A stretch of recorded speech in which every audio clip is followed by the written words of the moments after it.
Study IQ IAS, अब तैयारी हुई अफोर्डेबल। हेलो एंड वेलकम दोस्तों, स्वागत है आप सभी का आपके पसंदीदा प्लेटफॉर्म स्टडी IQ IAS पे। मैं प्रशांत तिवारी आप सभी का स्वागत करता हूं। सितंबर महीने के 4th वीक के जो आपका PIB का वीकली एनालिसिस है उसमें स्वागत करता हूं। दोस्तों, आई होप आप सभी सेशन को एंजॉय कर रहे होंगे और सेशन को अगर आप एंजॉय कर रहे हैं तो प्लीज़ लाइक ज़रूर करिए। और आगे बढ़ने से पहले दोस्तों, ये चीज़ मैं आपको काफ़ी समय से समझा रहा हूँ, बता रहा हूँ कि बहुत ही शानदार एक अपॉर्चुनिटी है आप सभी के लिए। और इस अपॉर्चुनिटी को आप मिस मत करिए दोस्तों, कि आपको 18,999 रुपये में आपको इतनी सारी चीज़ें मिल रही हैं। सबसे पहली बात तो आपको यूपीएससी की तैयारी के अंदर में किसी चीज़ की कमी नहीं रहेगी, क्योंकि सबसे ज़्यादा जो परेशानी रहती है जनरल स्टडीज़। अब जनरल स्टडीज़ के अंदर में दोस्तों आप ये चीज़ समझिए कि प्रीलिम्स के लिए एंड मेंस के लिए कई कोचिंग इंस्टीट्यूट क्या करते हैं, अलग अलग से आपसे चार्ज करने की कोशिश करते, कहते हैं मेंस के लिए अलग से पढ़ना पड़ेगा। तो यहाँ पर आपको कंबाइंड दोनों चीज़ों के लिए, यानी कि ऐसा कुछ नहीं है कि मेंस के कुछ सब्जेक्ट है उनके लिए अलग से फीस देनी पड़ेगी, नहीं। इसी फीस के अंदर में यानी कि 18,999 रुपये में ये चीज़ आपको मिलेगी। और सिर्फ यही नहीं, प्रीलिम्स के अंदर में CSET ये बहुत चैलेंज करता है लोगों को, तो ये भी आपको इसके अंदर में मिलेगा। आपको प्रीलिम्स से पहले क्रैश कोर्स मिलेगा। प्रीलिम्स के लिए टेस्ट सीरीज आपको मिलेगी जिसके अंदर में 40 से ज़्यादा टेस्ट अवेलेबल हैं।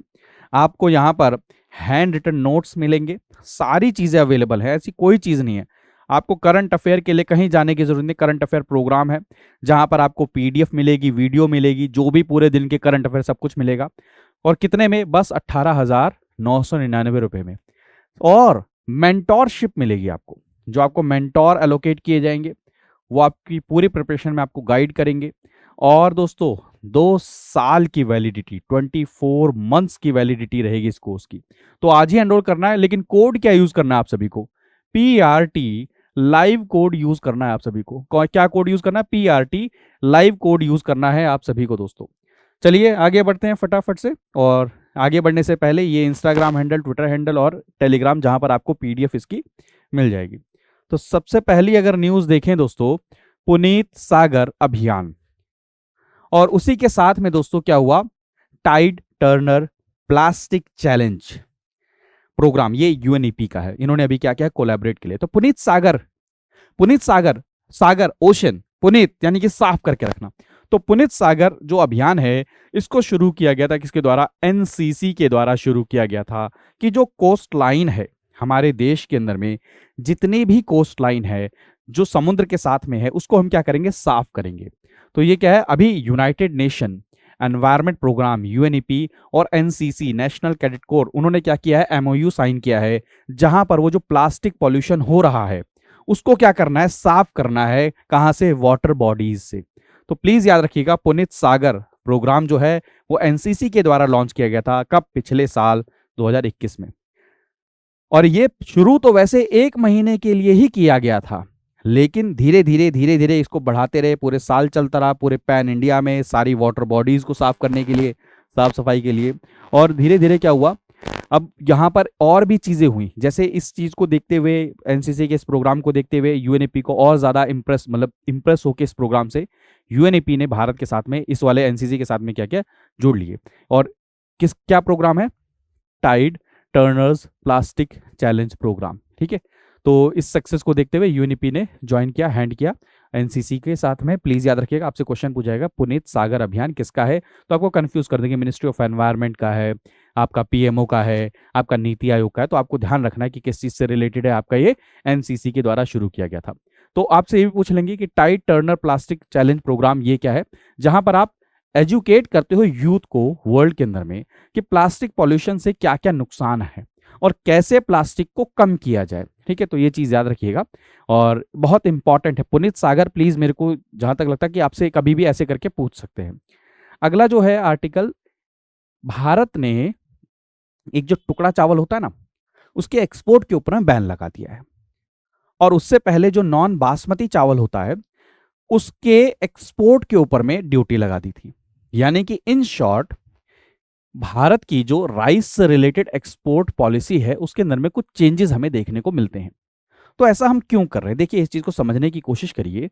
2-3 एस्पेक्ट मैं आपको समझाऊंगा। सबसे पहली बात तो ये समझिए कि भारत के अंदर में अभी रिसेंट टाइम के अंदर में आप ये देखेंगे तो जो मॉनसून है वो उतना सही नहीं रहा, और मॉनसून का डायरेक्ट रिलेशन है किसके साथ में? राइस से, धान से। इसलिए कहा जा रहा है जो प्रोडक्शन है वो क्या हो जाएगी? कम हो जाएगी। और आप सभी जानते हैं भारत, हमारा जो देश है, इसके अंदर में फूड सिक्योरिटी को इंश्योर करने की, क्योंकि बहुत बड़ी जनसंख्या, तो एक रीजन तो ये है कि हम एक्सपोर्ट को क्या कर रहे हैं? बैन कर रहे हैं। हम चाह रहे हैं सफिशिएंट अमाउंट में भारत देश के अंदर में ही क्या रहे? चावल रहे। पहला पॉइंट। दूसरी चीज दोस्तों, एक और चीज समझिए कि जो टुकड़ा चावल है जिसको हमने बैन कर दिया है, ये क्या है? भारत में जो आपके पोल्ट्री हो गया, जो आपका लाइफ स्टॉक हो गया, वहां पे इस्तेमाल होता है खाने के लिए। तो क्या है, अगर चावल को आप बाहर एक्सपोर्ट कर दोगे तो इसके अंदर में भी शॉर्टेज होगी। और तीसरी बहुत इंपॉर्टेंट चीज, ये चावल आपके एथेनॉल ब्लेंडिंग के अंदर में इस्तेमाल होता है। और आप सभी जानते हैं एथेनॉल ब्लेंडिंग भारत का इस समय का सबसे एम्बिशियस प्रोग्राम है, जिसके अंदर में हम क्या कह रहे हैं कि हम पेट्रोल स्लैश डीजल को क्या करेंगे? ब्लेंड करेंगे। किसके साथ में? एथेनॉल के साथ में। और हमने टारगेट क्या ले लिया है दोस्तों कि 2025 तक, पहले हमारा टारगेट था कि 2030 तक हम एथेनॉल ब्लेंडिंग 20% वाला अचीव करेंगे। अब हमने कहा कि 2025 तक ही हम क्या करेंगे? 20% एथेनॉल ब्लेंडिंग को अचीव कर लेंगे। अब जब हम ये कह रहे हैं मेरे दोस्तों, तो इसका मतलब हमें जो फूड स्टेपल्स हैं उनकी जरूरत पड़ेगी। शुगर केन की भी जरूरत है, चावल की भी जरूरत है, बीट रूट की भी जरूरत, जिनसे एथेनॉल बनाया जा सकता है। तो उस चीज को भी ध्यान में रखते हुए कि वो भी चीज हमारे पास में सफिशिएंट रहे, इसलिए भी क्या किया गया है? ये एथेनॉल ब्लेंडिंग की गई है। ठीक है, तो ये सारी की सारी चीजें नोट डाउन करते, मतलब एथेनॉल ब्लेंडिंग के लिए क्या किया गया, इस चीज को इंश्योर करने के लिए किया गया। In order to ensure adequate availability of broken rice, government of India has amended the export policy. और ब्रोकन राइस उनको पहले फ्री से अब क्या किया? प्रोहिबिट कर दिया। यानी कि अब यहां से ब्रोकन राइस क्या होगा? बाहर एक्सपोर्ट नहीं होगा। और ऑलरेडी जो आपके साथ मैंने किया कि पोल्ट्री में यूज होता है, कैटल फीड के लिए यूज होता है, ऑयल मार्केटिंग मैंने आपको ऑलरेडी बताया, एथेनॉल ब्लेंडिंग। तो ये सारी चीजें जो ऑलरेडी मैं आपके साथ डिस्कस करता रहता हूं वही चीजें हैं। ठीक है, इस चीज के लिए हमने कहा। और उससे एक दिन पहले, जस्ट एक दिन पहले हमने क्या किया था? एक्सपोर्ट ड्यूटी लगा दी थी 20%। ये इंश्योर करने के लिए कि सफिशिएंट अमाउंट में हमारे डोमेस्टिक मार्केट में राइस क्या रहे? अवेलेबल रहे। इन सारे ऑब्जेक्टिव को फुलफिल करने के लिए जो हमने अभी देखे हैं दोस्तों। और एक चीज और याद रखिएगा, मैं बार बार जब फूड सिक्योरिटी की बात करता हूं, राइस नहीं होगा, फूड सिक्योरिटी का इशू होगा, तो सस्टेनेबल डेवलपमेंट गोल 2, जिसमें हम कहते हैं जीरो हंगर, उसको भी तो इंश्योर कर रहे हो। ये भी क्वेश्चन आ सकता है, सस्टेनेबल डेवलपमेंट गोल कौन सा है? तो आप याद रखिए 2, जिसके अंदर में कहते हैं जीरो हंगर। जीरो हंगर की बात करते हैं। अगर राइस इतना ज्यादा नहीं रहेगा तो फूड सिक्योरिटी वाला जीएस पेपर 3, ये भी एक कंसर्न हो सकता है। ठीक है, क्लियर है? तो ये प्लीज याद रखिएगा, एग्जाम के लिए क्या है, ये पूरा का पूरा इंपॉर्टेंट है। नेक्स्ट है पोषण वाटिका, न्यूट्रिशनल गार्डन, या फिर न्यूट्री गार्डन कह लीजिए। पोषण वाटिकास, वाटिका मतलब गार्डन। दरअसल क्या कहा जा रहा है कि जो आंगनवाड़ी हैं उनके बैकडोर में जो सारी की सारी चीजें हैं, या फिर मान के चलिए अगर कोई स्पेस अवेलेबल है, तो क्यों ना वहीं पर ही जो खाने की चीजें जैसे चावल है, जो न्यूट्रिशन के लिए और चीजें हैं जैसे सब्जियां, हरी सब्जियां, फल, ये सब चीजें क्यों ना बो दी जाए। तो इससे क्या होगा? वो बाहर के यानी कि एक्सटर्नल किसी और चीज के ऊपर में डिपेंडेंट नहीं रहेंगे, और जो ये न्यूट्रिशन अभियान आप चला रहे हैं उसमें वो आत्मनिर्भर होंगे। तो याद रखिएगा, ministry of women and child development ने किसके साथ मिलकर? मिनिस्ट्री ऑफ आयुष के साथ में पोषण वाटिका बनाने की बात करिए, बनाया है। कहां पर? 4.37 लाख आंगनवाड़ी सेंटर्स के अंदर में। ठीक है, और साथ में एक और चीज, यहां पर आयुष मंत्रालय का क्या रोल आ गया कि सिर्फ और सिर्फ वेजिटेबल से रिलेटेड ही वहां पर प्लांट्स नहीं लगाए गए, साथ में आप देखिए 1 लाख से ज्यादा मेडिसिनल प्लांट सैपलिंग्स वहां पर प्लांट किए गए हैं। तो ये भी चीज बहुत ज्यादा इंपॉर्टेंट है। तो इससे होगा क्या? इससे सबसे बड़ी चीज क्या है कि आपके पास में जो स्पेस है उसको आप यूटिलाइज कर लोगे आंगनबाड़ी के अंदर, पहली बात। और आप जानते हैं पोषण अभियान क्या है? न्यूट्रिशन। आप जानते हैं माल न्यूट्रिशन यानी कि कुपोषण भारत के अंदर में बहुत बड़ी एक समस्या है, उसको खत्म करना है। और सितंबर का महीना क्या होता है? पोषण माह, ये भी याद रखिएगा। तो पोषण अभियान हमने मार्च 2018 में लॉन्च किया। मेन ऑब्जेक्टिव क्या था कि न्यूट्रिशनल आउटकम जो हैं बच्चों के अंदर में, जैसे एनीमिया हो गया, स्टंटिंग हो गया, वेस्टिंग हो गया, ये सब चीज़ों को, अंडरवेट हो गया, इन सब चीज़ों को क्या करना है, कम करना है। प्रेग्नेंट वुमेन हो गया, लैक्टेटिंग मदर हो गया, यंग हो गई लड़कियां, उनमें सब में चीज़ें कम करनी है। उनमें जो न्यूट्रिशन की जो वैल्यू है उसको क्या करना, बढ़ाना है। जो माल न्यूट्रिशन है उसके नंबर को धीरे धीरे कम करना है। तो मेन ऑब्जेक्टिव ये है, ठीक है। तो इस मिशन के अंदर में हम क्या कर रहे हैं, बहुत सारी चीज़ें कर रहे हैं। स्ट्रेटेजिक शिफ्ट ला रहे हैं, एडोलसेंट गर्ल को कर रहे हैं, वुमेन को कर रहे हैं, न्यूट्रिशन कंटेंट धीरे धीरे हम और ज़्यादा इंक्रीज कर रहे हैं। हम कोशिश कर रहे हैं कि बच्चों को कैसे न्यूट्रिशन से रिलेटेड पैकेट्स पहुंचाए जाएं। इवन आंगनबाड़ी का भी रोल आ गया। तो आंगनबाड़ी के अंदर में अगर ये मान के चलिए हम ये चीज़ इंश्योर कर रहे हैं, वहाँ पर पोषण वाटिका लगा रहे हैं जिसके अंदर में रेगुलर सप्लाई मिलेगा लोकली प्रोड्यूस्ड वेजिटेबल्स का, फ्रूट का, मेडिसिनल प्लांट्स का।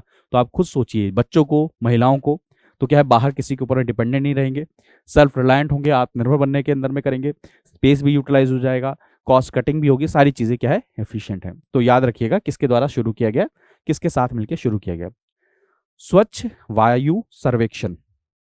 अब ये चीज़ इंपॉर्टेंट है, ये क्या है, सर्वेक्षण किया जाएगा।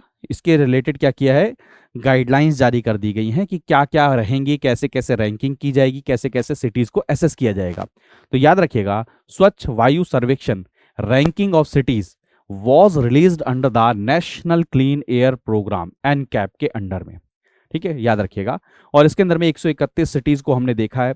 और एक और चीज याद रखिएगा, नेशनल क्लीन एयर प्रोग्राम ये क्या है, जिसके अंदर हम कह रहे हैं कि 2025-26 तक हम कहेंगे 40% जो हमारा पॉल्यूशन है उसको क्या करेंगे, धीरे धीरे हम कम कर देंगे। देखिए, पॉल्यूशन से रिलेटेड प्रोग्राम ये बहुत ज़्यादा इंपॉर्टेंट हो जाता है। अभी आज हमने पढ़ा है किससे रिलेटेड, कि आपका स्वच्छ भारत अभियान के अंदर में ग्रामीण वाले के अंदर में रैंकिंग, जिसमें तेलंगाना ने फर्स्ट किया, तो स्वच्छता सर्वेक्षण जो आया था, ठीक है। तो ऐसे ही वायु यानी कि किन सिटीज के अंदर में एयर क्वालिटी क्या है, कौन कौन से सिटीज के अंदर में एयर क्वालिटी अच्छी है, स्वच्छ है, उसका सर्वेक्षण करना। तो प्लीज याद रखिएगा, ग्रुपिंग की गई है, जैसे सिटीज को ग्रुपिंग किया गया। पहली ग्रुपिंग वो है कि जहां पर 10 लाख से ज्यादा की आबादी वाले शहर हैं, फिर उसके अंदर में 3 लाख से 10 लाख की आबादी वाले शहर, और ऐसी सिटीज जहां पर 3 लाख से कम की आबादी वाले शहर है। क्योंकि जो जनसंख्या, जो आबादी रहती है उसके ऊपर में बहुत कुछ डिपेंड करता है कि वहां पर कितना पॉल्यूशन लेवल होगा, ठीक है।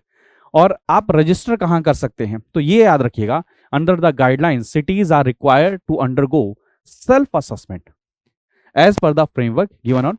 अब देखिए, प्राण ऑनलाइन पोर्टल, तो प्लीज याद रखिएगा, प्राण ऑनलाइन पोर्टल का क्या है, portal for regulation of air pollution in non attainment cities. Please याद रखिएगा, ये ऐसा पोर्टल है जहां पर आपको सिटीज को क्या करना पड़ेगा, खुद को रिपोर्ट करना पड़ेगा कि वो क्या क्या इंप्लीमेंट कर रहे हैं, क्या क्या स्कीम्स चला रहे हैं, क्या क्या सॉलिड वेस्ट से रिलेटेड चला रहे हैं, जैसे डेमोलिशन, वेस्ट मैनेजमेंट कैसा हो रहा है, रेगुलेशन क्या है, सारी चीजें। और इस सेल्फ असेसमेंट के बेसिस पर क्या होगा, फिर थर्ड पार्टी असेसमेंट होगा, उसके बेसिस पर बेस्ट परफॉर्मिंग सिटीज को क्या दिया जाएगा, अवार्ड दिया जाएगा। प्लीज याद रखिएगा, ठीक है।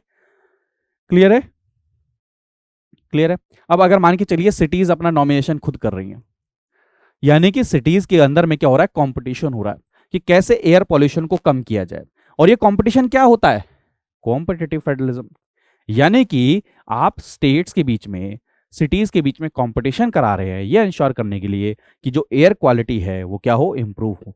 तो कॉम्पिटिटिव फेडरलिज्म नेशन के लिए, सिटीजन्स के लिए क्या रहता है, बेनिफिशियल रहता है दोस्तों, ठीक है, क्लियर है। अगला जो है रोश हशना, याद रखिएगा, ये न्यू ईयर के बारे में सारी की सारी चीज़ें। तो प्रधानमंत्री मोदी जी ने क्या किया है, इसमें जूविश जो लोग हैं उनको क्या किया है, क्या मैं शुभकामनाएं दी हैं। तो याद रखिएगा, Rosh Hashanah means head of the year, क्या है, ये आपका जूविश जो लोग होते हैं उनका क्या है, न्यू ईयर रहता है। इसराइल भूल नहीं सकते आप, ठीक है। तो प्लीज़ याद रखिएगा, इसके अंदर में जो थिसरई का पहला दिन होता है उस दिन इसको मनाया जाता है। तो थिसरई जो क्या होता है, वो क्या होता है, 7th मंथ या फिर आपका 8th मंथ, क्या नाम है, या मतलब 7th मंथ कहते हैं वैसे, 7th मंथ आपका हिब्रू कैलेंडर के अंदर में आता है। और वो हमारे जो नॉर्मल कैलेंडर देखे तब कब पड़ता है, सितंबर या अक्टूबर में पड़ता है। तो और कुछ पढ़ने की जरूरत नहीं है, जूविश लोगों का न्यू ईयर क्या है, रोश हशना, ठीक है। ये चीज याद रखिएगा, बस इससे ज्यादा कुछ और करने की जरूरत नहीं है इसके अंदर में, ठीक है, ठीक है। बथुकम्मा फेस्टिवल, ये बहुत इंपॉर्टेंट है। बथुकम्मा फेस्टिवल तेलंगाना के अंदर मनाया जाता है, 9 दिन का फेस्टिवल होता है। और जो गॉडेस होती हैं माता, उनके लिए इसको सेलिब्रेट किया जाता है। प्लीज यार, गॉडेस शक्ति के लिए, नारी शक्ति ऑफ तेलंगाना, ठीक है। तो प्लीज याद रखिए, मोदी जी ने अगर शुभकामनाएं दी हैं तो बथुकम्मा फेस्टिवल आ सकता है। आपसे डायरेक्ट कुछ क्वेश्चन पूछे कहाँ पर, तो तेलंगाना में सेलिब्रेट किया जाता है। Bathukamma is a floral festival mostly celebrated in Telangana, और इसके अंदर में वुमेन के द्वारा इसको सेलिब्रेट किया जाता है, proclaiming beauty of nature in brilliant huge of several flowers. ठीक है, तो 9 प्लीज याद रखिएगा, 9 डेज। ठीक है, इट बिगिंस विद महायाला। ठीक है, प्लीज याद रखिएगा, इंपॉर्टेंट है, अक्टूबर के अंदर में शुरू होता है, मतलब क्या नाम है, सितंबर से लेकर अक्टूबर के बीच में 9 दिन का, अलग अलग कभी क्योंकि तिथि कभी क्या पड़ती है कैसे पड़ती है उस हिसाब से, लेकिन प्लीज याद रखिएगा इसको। आपसे और कुछ नहीं पूछेंगे। बथुकम्मा फेस्टिवल किससे रिलेटेड है? तेलंगाना के अंदर में है, विमेन सेलिब्रेट करती हैं इसको। ठीक है, और नारी शक्ति से रिलेटेड है। ठीक है, ऑस्पिशियस गॉडेस से रिलेटेड। ठीक है, नेक्स्ट है AVGAS 100 LL। ये क्या है? Aviation fuel. बस इतना याद रखिएगा, क्या है? एविएशन फ्यूल है, इंडिजिनस। दरअसल अभी तक हम जो एविएशन फ्यूल यानी कि जो हमारे एयर इंडस्ट्री है उसके अंदर में जो एविएशन फ्यूल यूज होता था वो क्या करते थे, हम इंपोर्ट करते थे। ठीक है, इंपोर्ट करते थे। अब इसको क्या किया है, पहली बार इंडिजिनसली डेवलप किया गया, किसके द्वारा? इंडियन ऑयल कॉर्पोरेशन के द्वारा, वडोदरा के अंदर में डेवलप किया गया है, प्लीज याद रखिएगा। ठीक है, तो गवर्नमेंट ऑफ इंडिया ने इसको लॉन्च कर दिया है, indigenously developed AVGAS 100 LL special aviation fuel. ठीक है, क्लियर है, प्लीज याद रखिएगा। और इससे हमारा क्या होगा, जो डिपेंडेंस है बाहर के देशों के ऊपर में वो क्या होगा, कम होगा। ठीक है, dependence on importing fuels by encouraging biofuel blending. ठीक है, तो ये इंपॉर्टेंट है, बस इतना याद रखिएगा। AVGAS 100 LL recently seen in news, तो आपको वो कह देंगे रॉकेट है, एयरक्राफ्ट कैरियर है, या फिर क्या नाम है, चले मिसाइल है, तो आपको पता होना चाहिए क्या है, एविएशन फ्यूल है। ठीक है, क्लियर है, और ज़्यादा कुछ करने की इसमें से ज़रूरत नहीं है। ऑक्टेन फ्यूल है जो आपके क्या नाम है स्पेसिफिकेशन को करता है, और इवन टेस्ट भी कर लिया गया इसको द्वारा, इसको टेस्ट भी कर लिया गया। ठीक है, और डेवलप किया गया और tested by director general of civil aviation के द्वारा इसको टेस्ट भी कर लिया गया। नेक्स्ट है जलदूत ऐप। जलदूत नाम से याद कर लो, वाटर कंजर्वेशन से रिलेटेड है, ग्राउंड वाटर का लेवल क्या है विलेजेस के अंदर में, उससे रिलेटेड ये ऐप है। ठीक है, 2 मिनिस्ट्रीज के द्वारा, कौन कौन सी ministry? Ministry of Panchayati Raj, और दूसरा कौन सा? Ministry of rural development. Please याद रखिएगा, ministry of rural development and ministry of Panchayati Raj, इन्होंने क्या किया है, इस ऐप को क्या किया है, डिजाइन किया है और लॉन्च किया है। और इसका मेन ऑब्जेक्टिव क्या है? Will enable to capture the water level of selected 2-3 wells in village. ठीक है, पूरे देश के अंदर में कुछ, मतलब पूरे देश के अंदर गांवों के अंदर में कुओं को सिलेक्ट किया जाएगा, और साल में 2 बार वहां पर वाटर लेवल को क्या है, नापा जाएगा इस ऐप के द्वारा। और उसके बाद में ये देखा जाएगा, मतलब इसके अंदर डाटा स्टोर होगा, सारी चीज़ होंगी, फिर ये अंदाजा लगाया जाएगा कि ग्राउंड वाटर लेवल आखिर जा कहाँ रहा है, क्या प्रोग्रेस कर रहे हैं, कैसे कर रहे हैं, किधर जा रहे हैं, सारी की सारी चीज़ों के अंदर एनुअल मेजरमेंट होगा वाटर लेवल का। ठीक है, ओपन वेल्स का कब? Twice a year. ये प्लीज याद रखा, प्री मानसून और पोस्ट मानसून दोनों के अंदर में किया जाएगा। ठीक है, ये जरूर याद रखना, प्लीज याद रखिएगा, प्लीज इस चीज़ को नोट कर लीजिएगा। अगर नहीं करेंगे तो ये क्या होगा, आपको कह देंगे 2 साल में 1 बार, 1 साल में 3 बार, 1 साल में 4 बार, तो याद रखिएगा pre monsoon and post monsoon. ठीक है, क्लियर है। और जलदूत, ये मिनिस्ट्रीज के नाम याद रखिएगा, दोनों के दोनों, मिनिस्ट्री ऑफ रूरल एम्प्लॉयमेंट, हाँ मतलब मिनिस्ट्री ऑफ रूरल डेवलपमेंट और पंचायती राज, ये याद रखिएगा। ठीक है, ऑनलाइन और ऑफलाइन मोड में काम करेगा। जलदूत के अंदर में जो ऑफिसर्स असाइन होंगे वो मेजर करेंगे वाटर लेवल को, फिर उसके बाद में जियो टैग करेंगे और फोटोग्राफ को अपलोड करेंगे हर ओकेजन के अंदर में। ठीक है, क्लियर है। और इसको जो मेन इसको मेजर करेंगे, इसका डाटा जो देखेंगे, डाटा एनालाइज कौन करेंगे? नेशनल वाटर इंफॉर्मेटिक्स सेंटर, वो इसके सारे के सारे डाटा को देखेंगे कि भाई कहाँ चल रहा है, कैसे चल रहा है, किस जगह पे कितना पहुंच गया, कहाँ पर डेवलपमेंट है। तो NWIC के बारे में भी आपको पता हो जाना चाहिए। ठीक है, ये गवर्नमेंट ऑफ इंडिया के द्वारा है, ये सेंट्रल रिपोजिटरी है, किससे रिलेटेड? वाटर के डाटा से रिलेटेड। ठीक है, ठीक है, 2018 के अंदर में इसको क्या किया गया, क्रिएट किया गया था। ठीक है, और जल शक्ति मंत्रालय के अंदर में काम करता है। प्लीज याद रखिएगा, न्यू दिल्ली के अंदर में इसका हेडक्वार्टर है, आपसे ये सब चीजें पूछा जा सकती हैं। नेक्स्ट है वर्ल्ड टूरिज्म डे। एक न्यूज है, धर्मशाला डिक्लेरेशन, वो भी किससे रिलेटेड है? टूरिज्म से रिलेटेड है, कि कैसे भारत को टूरिज्म का एक बहुत बड़ा हब बनाया जाए, सबसे बड़ी डेस्टिनेशन बनाया जाए। तो याद रखिए कि टूरिज्म सिर्फ और सिर्फ किसी देश में कोई आता है वहीं तक ही सीमित नहीं रहते हैं, या एक रीजन से कोई दूसरे रीजन में जा रहे हैं वहीं तक ही सीमित नहीं रहता। जो टूरिज्म है वो बहुत इंपॉर्टेंट रोल प्ले करता है किसके अंदर में, इकोनॉमी के अंदर में। आप सभी देखिए, श्रीलंका को देखिए, आप दुबई को देखिए, मालदीव्स को देखिए, उनकी इकोनॉमी चलती है टूरिज्म के बेसिस पर। दूसरी तरफ में अगर देखा जाए तो एक कल्चर का दूसरे कल्चर के अंदर में जो अमलगमेशन होता है, वहां पर जो मिलना होता है, जो इंटीग्रेशन होता है, वो टूरिज्म को क्या कर सकता है, बहुत ज्यादा बढ़ावा देता है उसको। तो इसलिए भी टूरिज्म क्या है, बहुत ज्यादा इंपॉर्टेंट है। तो 27 सितंबर को हम क्या करते हैं, वर्ल्ड टूरिज्म डे के रूप में मनाते हैं, प्लीज याद रखिएगा।